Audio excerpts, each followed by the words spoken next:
先开始来看，昨暗8点外，台北市中山区大德街一条巷仔内有几排厝，受到附近的起厝的影响哦，昨几排厝是2楼变1楼，1楼变地下室，有367人赶紧撤离。今仔上新的状况，咱随连线互台语台记者郭碧坤来为咱说明。碧坤。来关心台北市大地的因为建案，所以有人家厝落落来的这个事件。目前市政府伫咧现场是继续对这个工地灌这个阿摩头浆。根据市政府的统计，目前已经有撤离197户367人，收容安置的部分有329个人。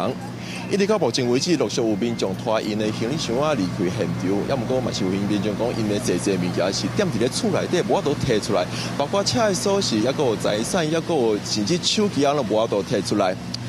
在早前时阵嘛有落来去户的住户接受媒体访问，来看因的讲法。对，小孩子上课也是一个问题啊，因为现在住的地方，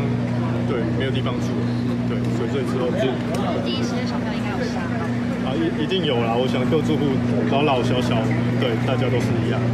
早前的时阵，也有工会的专家来到现场分析这个人家厝有啥物落来的状况，咱来看因的讲法。往内挤压，那挤压到连续壁，当它变形到一定的量之后，那突然间的破坏，这个时候大概就是昨天晚上10点钟左右，外面的民宅从5楼陷落到4楼，也就是1楼整个不见了。那接下来当1楼整个不见了之后，那基地中间的这个土壤或者中间桩，这个底部的土壤中间桩就是往上挤升，各位就看到挖土机就往上升了大概1.5米左右。那这个时候里面的 H 型钢的支撑就陆续的溃败，我们就看到这个支撑溃败的声音，大概延续了10几20分钟。